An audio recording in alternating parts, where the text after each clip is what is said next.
여러분, 미국의 조류학자가 워싱턴의 박물관에서 우연히 발견한 한국의 두루미 그림을 보고 감명받을 확률은 얼마나 될까요?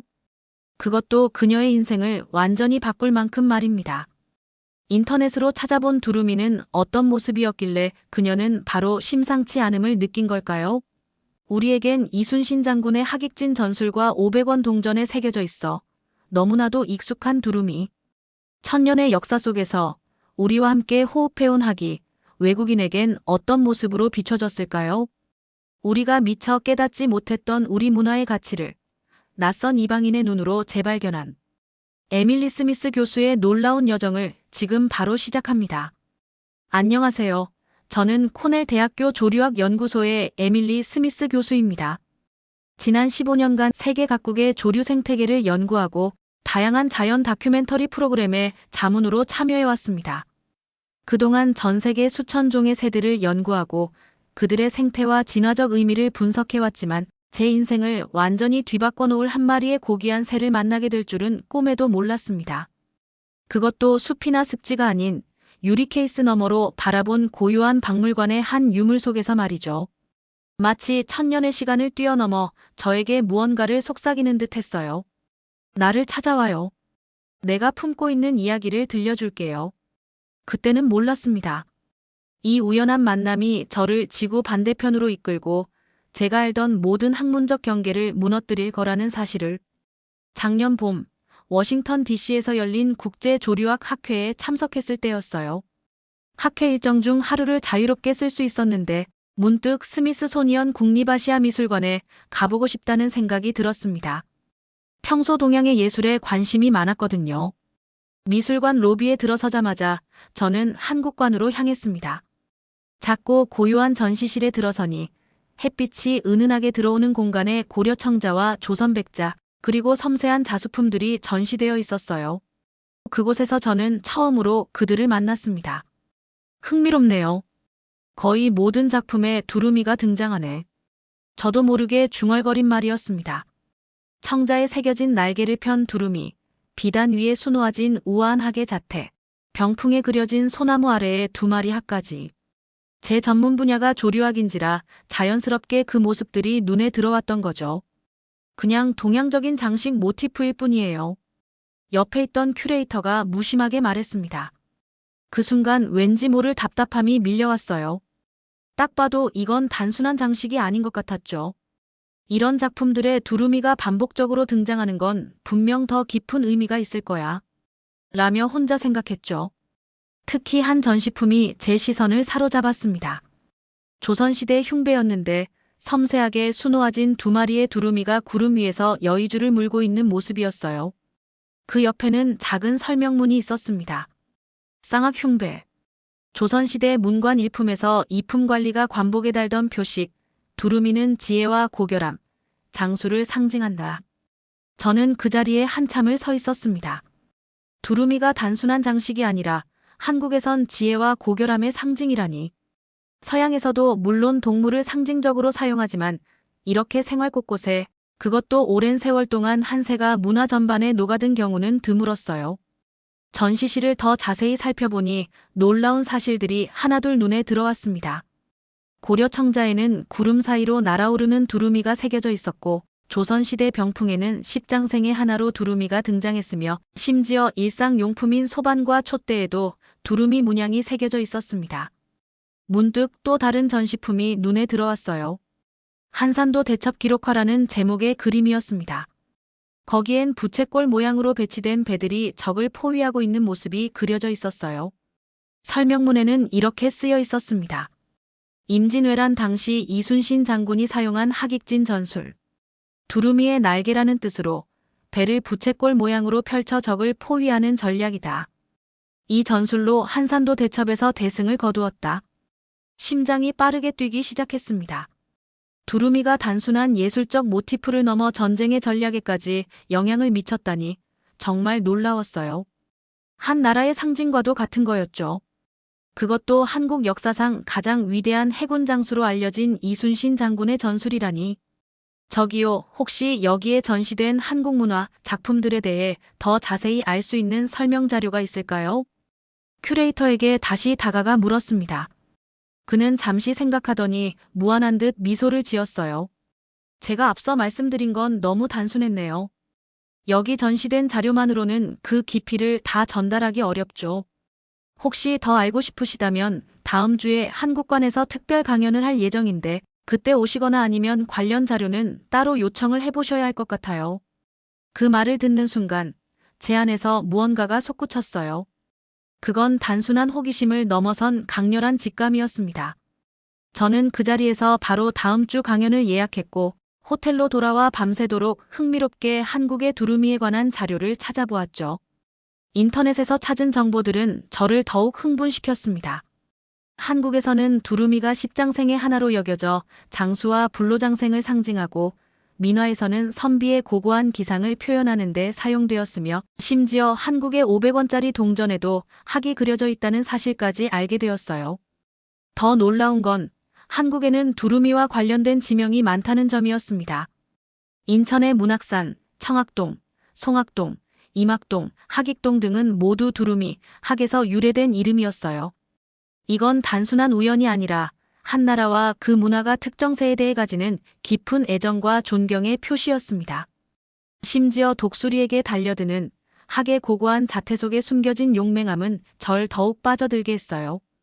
지금까지 수많은 새를 연구해왔지만 이토록 강하게 궁금증을 자극하고 연구하고 싶게 만든 새는 없었거든요. 오랜만에 학문적 열정이 솟구치는 기분을 느껴보았습니다.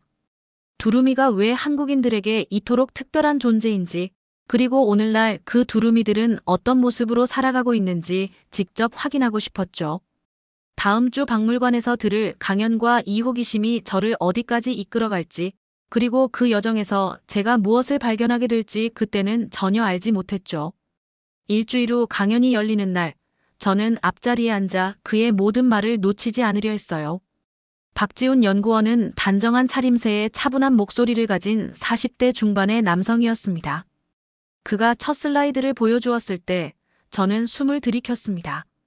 한국인에게 두루미는 단순한 새가 아닙니다. 1000년이 넘는 시간 동안 우리 민족의 정신을 담아온 살아있는 상징이죠. 이 말과 함께 화면에 나타난 것은 제가 이전 주에 보았던 그 고려 청자였습니다. 고려시대 장인이 만든 이 푸른 도자기에는 구름 사이로 날아오르는 두루미가 섬세하게 새겨져 있었어요. 고려 청자의 푸른빛은 하늘을, 흰 두루미는 고귀한 정신을 상징합니다. 우리 조상들은 청자를 만들며 두루미의 모습을 통해 자신들이 추구하는 이상적인 정신세계를 표현했습니다. 박지훈 연구원의 설명은 계속되었습니다. 슬라이드는 조선백자로 넘어갔고 거기에도 역시 두루미가 있었습니다. 백자의 순백색 위에 청색으로 그려진 두루미는 한층 더 맑고 깨끗한 느낌을 주었어요. 조선시대로 넘어오면서 두루미는 더욱 중요한 상징이 되었습니다. 유교 사회에서 두루미는 지조와 절개, 그리고 학문적 성취를 상징했죠. 특히 선비들은 자신을 두루미에 비유하며 세속적인 욕심에서 벗어나 고고한 정신세계를 추구했습니다. 그때 박지훈 연구원은 특별한 옷을 화면에 띄웠습니다. 화려한 자수로 장식된 관복이었죠. 이미 전시실에서 보셨겠지만 문관 관리들이 입었던 관복입니다. 가슴과 등에 달린 이 사각형 자수를 흉배라고 하는데 보시다시피 여기에도 두 마리의 두루미가 수놓아져 있습니다. 저는 자리에서 몸을 앞으로 기울였습니다. 그 흉배는 제가 미술관에서 보았던 것보다 훨씬 더 화려하고 정교했어요. 금실과 은실, 그리고 다양한 색실로 섬세하게 수놓아진 두 마리의 두루미가 구름 위에서 여의주를 물고 있는 모습이었습니다. 문관들은 왜 하필 두루미 문양을 달았을까요? 그건 두루미가 가진 특성 때문입니다. 두루미는 지혜로우면서도 우아하고 홀로 고고하게 서 있지만 때로는 무리를 지어 힘을 모읍니다. 바로 이상적인 관리가 갖추어야 할 덕목과 일치하는 거죠. 박지훈 연구원의 설명에 저는 점점 더 빠져들었습니다. 그가 설명하는 두루미는 단순한 새가 아니라 한 민족의 정신적 지주와도 같았어요. 다음 슬라이드에 나타난 것은 제가 가장 궁금해했던 학익진 전술이었습니다. 이순신 장군의 학익진은 단순한 전투 전술 이상의 의미를 가집니다. 두루미의 날개라는 이름에서 알 수 있듯이 이것은 두루미의 본질을 전략적으로 구현한 것이죠. 화면에는 이순신 장군의 초상화와 함께 하객진 형태를 보여주는 도식이 나타났습니다. 마치 두루미가 날개를 활짝 펼친 듯한 형태였어요. 두루미는 홀로 있을 땐 고고하지만 함께 날 때는 완벽한 대형을 이루어 힘을 발휘합니다. 이순신 장군은 이러한 두루미의 특성에서 영감을 얻어 하객진을 고안했죠. 조선의 판옥선들이 두루미의 날개처럼 펼쳐져 일본 군함들을 포위하는 전술이었습니다. 그리고 박지훈 연구원은 한산도 대첩의 실제 배치도를 보여주었습니다. 그 순간 저는 무언가 깨달음을 얻은 듯한 기분이 들었어요. 이순신 장군은 단순히 형태적 유사성 때문에 두루미의 날개라고 이름 붙인 것이 아니었습니다. 그것은 두루미의 본질, 즉 고귀하면서도 결코 약하지 않은 지혜로움과 강인함을 동시에 갖춘 존재로서의 특성을 전략화한 것이었죠. 한산도 대첩에서 이순신 장군은 수적으로 열세였지만 하객진을 통해 압도적인 승리를 거두었습니다. 이것은 단순한 무력이 아닌 지혜와 전략으로 승리한 대표적인 사례로 한국인들에게 큰 자부심을 주는 역사적 사건입니다. 강연은 계속되었고 박지훈 연구원은 이제 민화 속의 두루미로 화제를 옮겨 흥미로운 이야기들을 이어나갔습니다. 강연이 끝난 후 저는 용기를 내어 박지훈 연구원에게 다가갔습니다. 그는 제 질문에 친절하게 대답해 주었고 제가 두루미에 관심을 갖게 된 계기를 들으며 흥미롭게 반응했어요. 스미스 교수님, 눈을 반짝이며 제 강의를 들어주신 이유가 있으셨군요. 반갑습니다. 혹시 시간이 되신다면 더 자세한 이야기를 나눌 수 있을까요? 제가 내일 오후에 시간이 있는데요. 저는 기꺼이 그 제안을 받아들였습니다. 다음 날 우리는 미술관 근처의 조용한 카페에서 만났습니다. 박지훈 연구원은 자신이 가져온 노트북을 열며 말했어요. 어제 강연에서 다 보여드리지 못한 자료들이 있습니다. 이건 제 개인 연구 자료인데 두루미와 관련된 한국의 다양한 문화유산들이에요. 그가 보여준 자료들은 놀라웠습니다. 고려시대부터 조선시대까지 그리고 현대까지 이어지는 두루미의 문화적 흔적들이었어요. 특히 저를 사로잡은 것은 조선시대 궁중 의례에서 사용된 의복과 장신구였습니다. 이것은 왕비의 대례복에 수놓아진 봉황과 두루미 문양입니다. 봉황이 왕과 왕비를 상징한다면 두루미는 그들의 덕을 보좌하는 충직한 신하들을 상징했죠. 두루미는 단순한 장식이 아니라 국가체제의 이상을 담은 상징이었습니다. 저는 그 섬세한 자수작업에 감탄했습니다. 한 땀 한 땀 놓인 실들이 만들어낸 두루미의 모습은 마치 살아있는 듯 했어요. 스미스 교수님, 사실 제 어머니는 자수장인이십니다. 평생 이런 전통 문양을 수놓으셨죠. 특히 두루미는 어머니가 가장 좋아하시는 문양이에요. 그래서 어제 강연 때 제가 유독 두루미에 집중해서 설명을 한 것 같아요. 박지훈 연구원의 목소리에서 자부심이 느껴졌습니다. 그는 잠시 주저하더니 가방에서 작은 상자를 꺼냈어요. 어제 교수님께서 두루미에 관심이 많다고 하셔서 어머니가 직접 수놓으신 두루미 자수입니다. 선물로 드릴게요. 상자를 열자 작은 손수건이 나왔습니다. 흰색 비단 위에 파란색과 은색 실로 수놓아진 두루미가 날아오르는 모습이었어요. 그 섬세함과 아름다움에 저는 말을 잃었습니다. 정말 아름답네요. 어머님께 꼭 감사 인사를 전해주세요. 손수건을 받아드는 순간 저는 갑자기 눈시울이 뜨거워지는 것을 느꼈습니다. 그것은 단순한 선물이 아니었습니다. 수백 년 동안 이어져 온 한국인의 정신과 미학, 그리고 자연에 대한 존경심이 담긴 선물이었죠. 조선시대 선비들은 두루미를 신선의 새라고 불렀습니다. 두루미가 사는 곳은 속세를 벗어난 이상향이라고 생각했죠. 하지만 동시에 두루미는 이순신 장군의 하객진처럼 현실 세계의 지혜와 전략의 원천이기도 했습니다. 이런 이중성이 두루미의 매력이 아닐까요?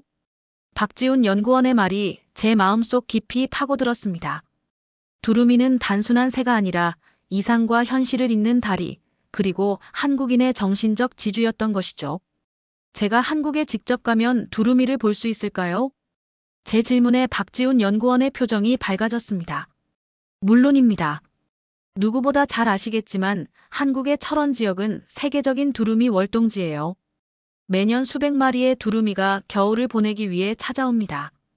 저도 다음 달에 철원으로 현장 조사를 가게 되는데 스미스 교수님이 함께 하시겠다면 큰 영광일 것 같습니다. 저는 그 자리에서 바로 결심했습니다. 반드시 한국에 가서 두루미를 직접 만나야겠다고. 그것은 단순한 학문적 호기심을 넘어선 일종의 소명처럼 느껴졌어요. 한국인들이 1000년 넘게 소중히 여겨온 이세의 진정한 가치를 이해하고 알려야 한다는 사명감이 생겼습니다. 그날 밤 호텔로 돌아와 저는 박지훈 연구원의 어머니가 수놓은 두루미 자수를 오랫동안 바라보았습니다. 한 땀 한 땀 정성껏 수놓아진 그 두루미는 마치 살아 숨쉬는 것 같았어요.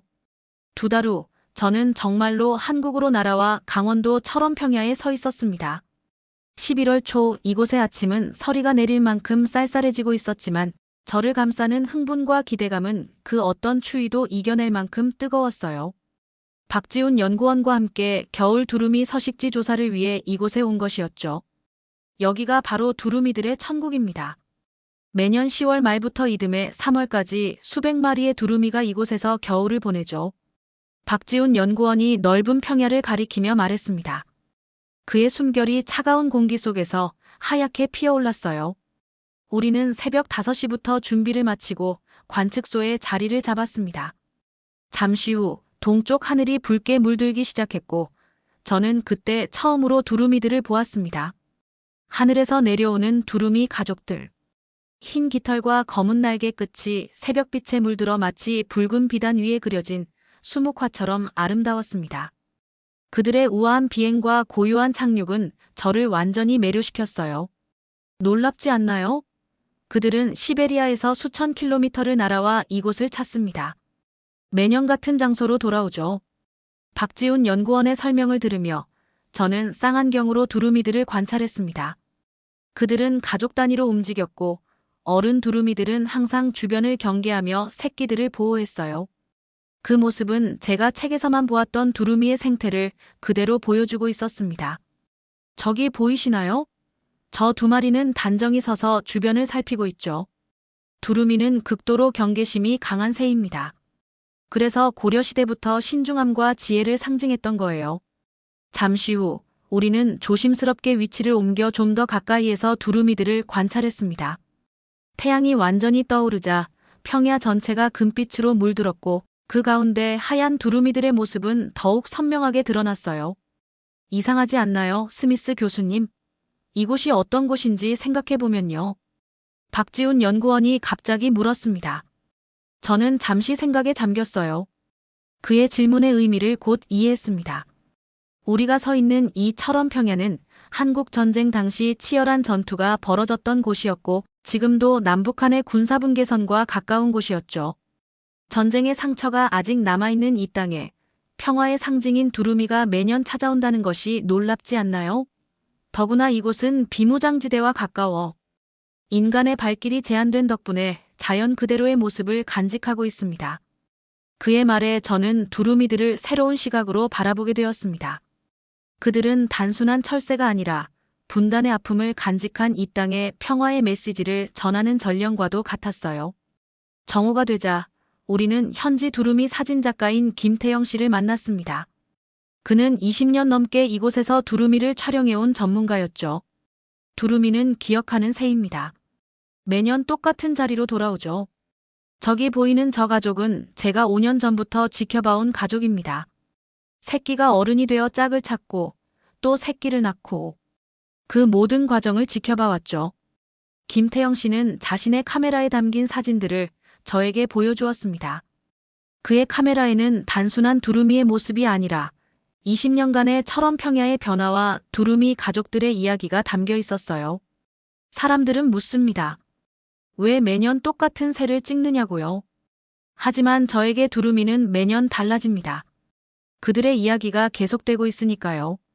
김태영 씨의 말에 저는 깊이 공감했습니다.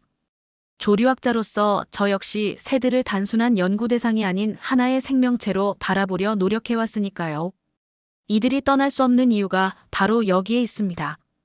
김태영 씨가 저녁 무렵 두루미들이 잠자리를 찾아 모여드는 모습을 가리키며 말했습니다. 해가 지면서 평야는 다시 붉게 물들었고 두루미들은 마치 춤을 추듯 서로를 부르며 한 곳에 모였어요. 여기가 그들의 고향입니다. 인간의 역사와 상관없이 두루미에게 이곳은 천년 동안 변함없는 고향이었죠. 그래서 우리 할아버지 때부터 두루미는 특별한 존재였습니다. 그날 밤 우리는 철원의 작은 민박집에 머물렀습니다. 방 안에는 두루미 그림이 걸려 있었고 주인 할머니는 저에게 두루미 이야기를 들려주셨어요. 어릴 적에 두루미가 마을까지 내려왔었지. 사람들은 두루미가 내려오면 마을에 좋은 일이 생긴다고 믿었어. 두루미는 복을 가져다주는 새니까. 할머니의 이야기를 들으며 저는 미국의 박물관에서 처음 두루미를 마주했던 그 순간을 떠올렸습니다.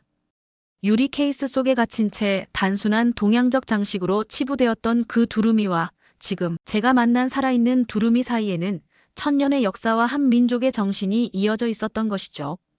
다음 날 새벽 우리는 다시 두루미 관찰을 위해 나섰습니다. 안개가 자욱한 평야 위로 두루미들이 하나둘 깨어나는 모습을 보며 저는 이순신 장군이 이들에게서 어떤 지혜를 얻었는지 이해할 수 있었어요. 그들의 조직된 움직임과 서로를 보호하는 방식, 그리고 위험 앞에서도 결코 당황하지 않는 침착함은 분명 하객진 전술의 영감이 되었을 것입니다. 그리고 그 순간 저는 깨달았습니다. 두루미는 한국인들에게 단순한 새가 아니라 역사와 함께 숨쉬는 살아있는 문화적 상징이라는 것을, 그들의 생태를 이해하는 것은 곧 한국인의 정신을 이해하는 첫걸음이라는 것을요. 철원에서의 시간은 정말 평화롭고 아름다웠습니다. 하지만 그 평화로운 풍경 뒤에 감춰진 현실은 생각보다 훨씬 더 가혹했습니다. 박지훈 연구원은 제게 충격적인 통계 자료를 보여주었어요. 1970년대만 해도 한반도에는 매년 5,000마리 이상의 두루미가 찾아왔습니다. 하지만 지금은 겨우 1,000마리 남짓이죠. 최근 20년 사이에만 개체 수가 약 40%나 감소했습니다. 저는 그 숫자에 할 말을 잃었어요. 1000년 동안 한국인들의 정신적 지주로 존재해온 두루미가 우리 눈앞에서 사라져가고 있다니 믿기 힘든 현실이었습니다. 무엇이 이런 감소를 가져왔나요? 한국인들은 이런 심각성을 알고 있나요? 제 질문에 박지훈 연구원은 깊은 한숨을 내쉬었습니다. 여러 요인이 있습니다. 가장 큰 문제는 서식지 파괴예요. 습지와 농경지가 개발로 인해 사라지고 있거든요. 또한 기후변화로 인한 먹이 부족, 농약 사용으로 인한 오염도 심각한 위협이 되고 있습니다. 그날 오후 박지훈 연구원은 제게 최근 있었던 철원군의 개발 계획에 대한 공청회 영상을 보여주었습니다. 숙소의 작은 노트북 화면을 통해 본 그 회의는 긴장감으로 가득했어요. 영상 속에서는 개발을 지지하는 주민들과 두루미, 보호를 주장하는 환경단체 사이에 팽팽한 대립이 고스란히 드러났습니다. 두루미가 아무리 중요하다고 해도 우리 지역 발전을 계속 막을 수는 없습니다. 주민들의 생계도 중요하다고요. 영상 속 지역 개발업자의 강력한 주장에 많은 주민들이 박수를 치며 동조하는 모습을 보며 저는 마음이 무거워졌습니다. 그들의 입장도 충분히 이해할 수 있었어요. 경제 발전과 일자리 창출은 실제 사람들의 삶과 직결된 문제니까요. 영상이 재생되는 동안 카메라는 공청회장 뒤쪽에 앉아있는 개발업자의 얼굴을 클로즈업했습니다. 그의 냉소적인 표정이 화면을 가득 채웠어요. 새 때문에 발전을 막을 수는 없습니다. 이건 감성이 아니라 현실의 문제예요. 그의 말에 많은 주민들이 동조하는 장면을 보며 저는 가슴이 아팠습니다. 하지만 곧 영상 속에서 한 노년의 주민이 천천히 일어나 마이크 앞에 섰어요. 저는 이 마을에서 70년을 살았습니다. 우리 아버지 때부터 두루미는 이 마을의 자랑이었어요.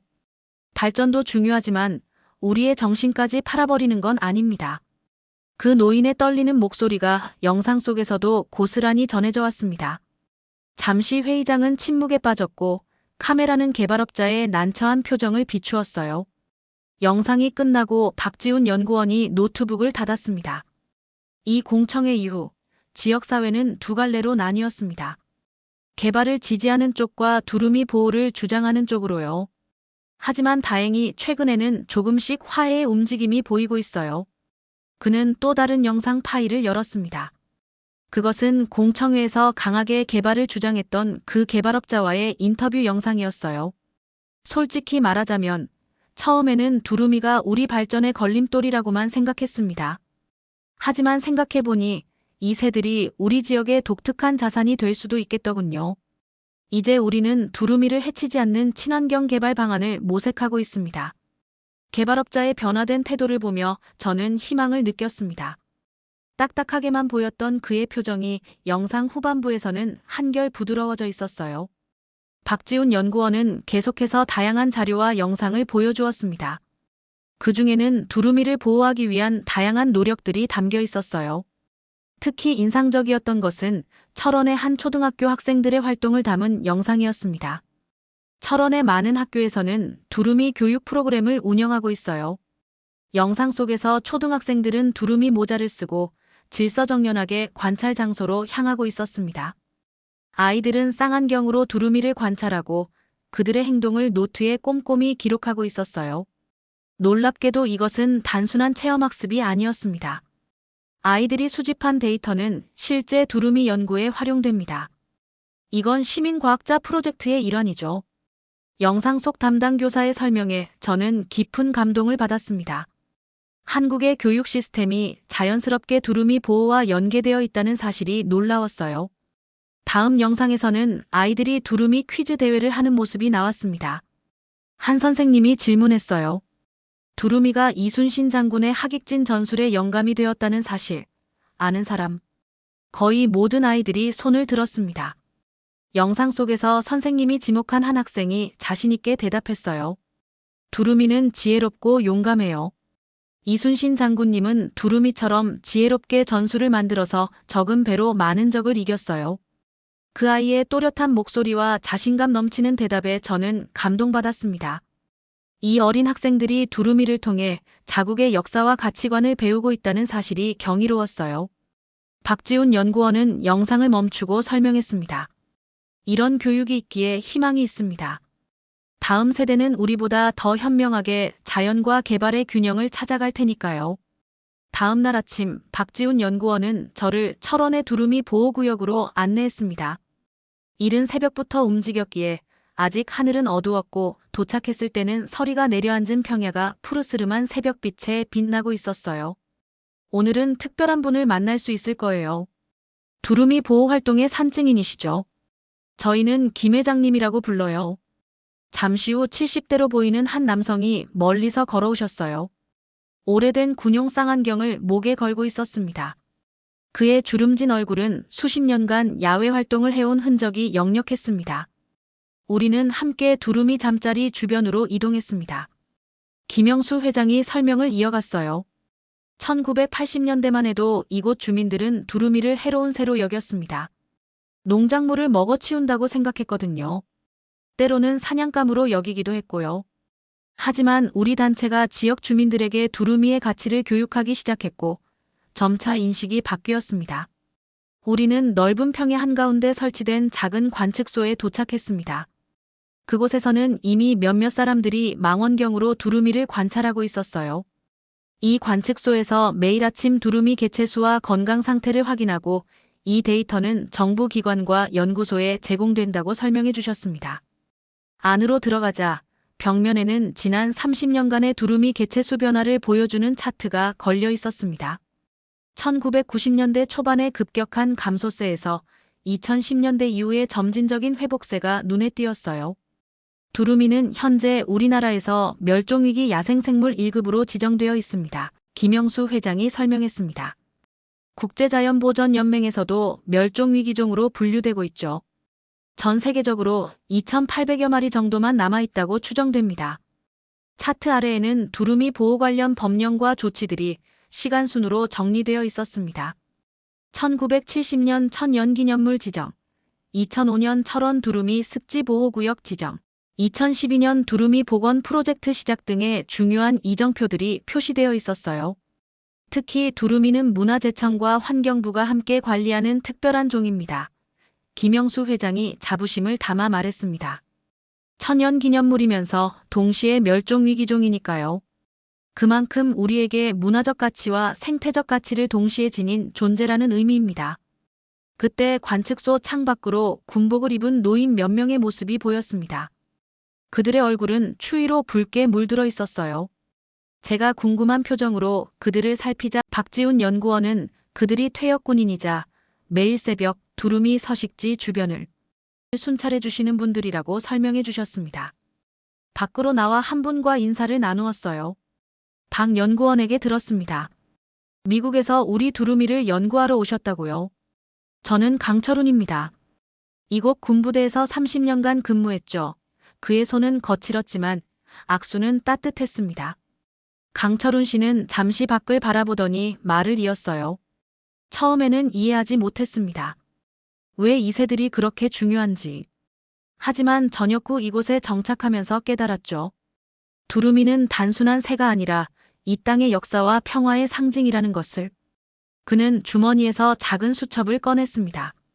그 안에는 매일의 순찰 기록이 꼼꼼히 적혀 있었어요. 우리는 불법 사냥꾼이나 환경 파괴 행위를 감시합니다. 특히 겨울철에는 두루미들이 굶지 않도록 먹이도 보충하고요. 이건 단순한 봉사가 아니라 제 마지막 임무라고 생각합니다. 그의 말에 깊은 감동을 받은 저는 함께 순찰을 돌 수 있냐고 물었습니다. 강철훈 씨는 기꺼이 동의했어요. 우리는 설이 내린 평야를 걸으며 천천히 두루미 서식지 주변을 돌았습니다.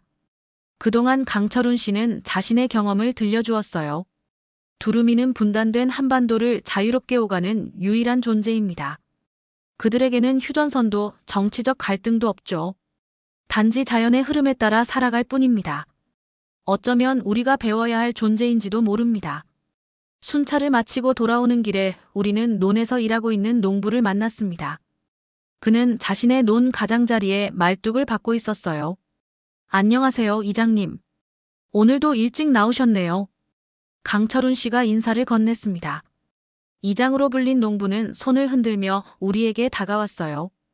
이분은 마을 이장님이신 최동철 씨입니다. 우리 마을의 두루미 친화 농법 운동을 이끌고 계시죠. 최동철 이장님은 수줍게 웃으며 저에게 인사했습니다.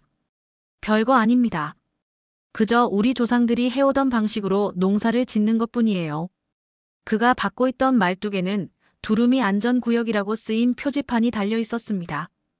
이건 무슨 의미인가요? 제가 물었습니다. 저희 마을 농부들은 논 일부를 두루미에게 내어주기로 했습니다. 이 구역에서는 농약을 사용하지 않고 수확 후에도 일부러 이삭을 남겨두죠. 두루미들의 식탁이 되는 셈이에요. 최동철 이장님의 설명에 저는 놀랐습니다. 이것은 단순한 보호 활동이 아니라 인간과 자연의 공존을 위한 적극적인 노력이었어요. 처음에는 손해라고 생각했습니다. 그런데 신기하게도 두루미가 오는 논은 해충이 줄어들고 땅이 더 건강해졌어요. 자연의 순환이 회복된 거죠. 그의 말을 들으며 저는 깊은 인상을 받았습니다. 이것이야말로 진정한 공존의 방식이었죠. 그날 오후 우리는 철원 평화생명동산으로 향했습니다. 이곳은 두루미 관찰과 연구가 이루어지는 주요 시설 중 하나였어요. 이곳은 환경부와 문화재청이 공동으로 지원하는 두루미 모니터링 프로젝트가 진행되는 곳입니다. 국립생물자원관에서도 연구에 참여하고 있죠.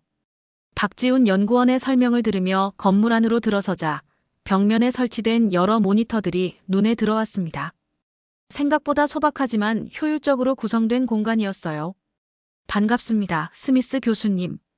박지훈 연구원에게 많은 이야기를 들었습니다. 이현주 박사가 우리를 맞이했습니다. 그녀는 국립생물자원관 소속 연구원으로 두루미 모니터링 프로젝트를 담당하고 있었어요. 저희가 큰 규모는 아니지만 효과적인 모니터링 시스템을 구축했습니다. 이현주 박사는 모니터링실로 우리를 안내했습니다. 몇 대의 화면에는 주요 두루미 서식지의 영상이 실시간으로 표시되고 있었고 다른 화면에는 데이터 분석 결과가 나타나 있었어요. 우리는 일부 두루미에게 GPS 추적 장치를 부착해 이동 경로를 파악하고 있습니다. 물론 새들에게 부담이 되지 않는 가벼운 장치를 사용하죠. 그녀는 컴퓨터 화면을 가리켰습니다. 한반도와 시베리아를 잇는 이동 경로가 지도 위에 표시되어 있었어요. 두루미들은 매년 거의 같은 경로로 이동하는데 이 데이터는 남북한 모두에게 중요한 정보가 됩니다. DMZ가 중요한 서식지이기 때문이죠. 그녀가 보여준 화면엔 DMZ 일대의 지도가 보였고 빨간색 점들이 두루미의 위치를 나타내고 있었어요. 남북 관계가 경색되어도 두루미들은 계속해서 국경을 넘나듭니다. 그래서 우리는 두루미 평화 프로젝트를 시작했어요. 언젠가 남북이 함께 두루미를 보호하는 날이 올 것이라고 믿고 있습니다. 이 박사의 말에 저는 깊은 감동을 받았습니다. 두루미는 단순한 생태계의 일원이 아니라 분단된 한반도의 평화의 메시지를 전하는 상징이었던 거예요. 이 하루 동안 저는 한국 사회가 두루미를 보호하기 위해 기울이는 다양한 노력을 직접 목격했습니다. NGO 활동가, 퇴역군인 자원봉사자, 철원 주민들, 정부 관계자, 지역단체까지 모두가 한마음으로 두루미를 지키기 위해 협력하고 있었어요. 숙소로 돌아오는 길에 저는 박지훈 연구원에게 물었습니다. 어떻게 이렇게 다양한 사람들이 하나의 목표를 위해 함께할 수 있는 건가요?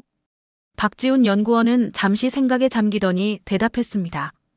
두루미가 우리에게 그만큼 특별하기 때문입니다.